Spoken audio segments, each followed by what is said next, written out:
Climate change does not need to be simply on the international agenda, it needs to be the agenda. With the US-Trump withdrawal from the Paris Agreement, the EU and Member States must lead by example. They must be the source of strong ambition and fully implement climate policy in their own countries to achieve both the Paris and EU targets. I am glad that this report acknowledges that a strong external leadership role requires full implementation of ambitious climate policy within the EU, given that countries like Ireland are miserably off track on reaching EU climate targets.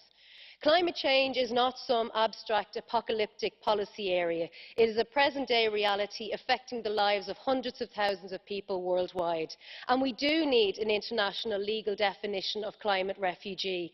And maybe those who are so vocal against refugees would better serve their agenda by being the most ambitious on climate change.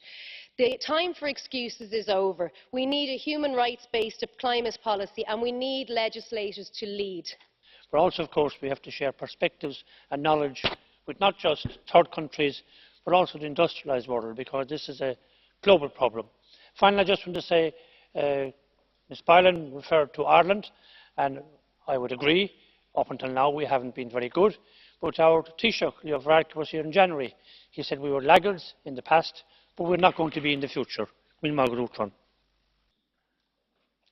I'd like to ask my fellow Irish MEP, Mr Kelly, if he shares the same vision of climate diplomacy as that of his party in the Irish government, because it's a type of climate policy that actually goes into international negotiations and argues for loopholes to dilute the laws.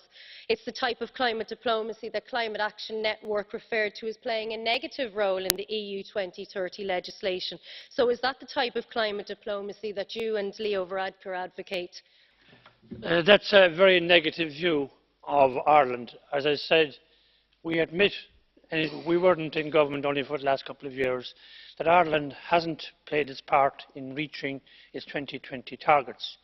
But that is going to change, and indeed we are right now drawing up proposals to ensure that we will lead the way and especially reach our 2030 targets, and also play our role internationally, cooperating with the EU Commission in putting these climate diplomacy proposals into operation internationally. Ireland will not be found wanting, and I am very pleased to tell Ms Boylan that.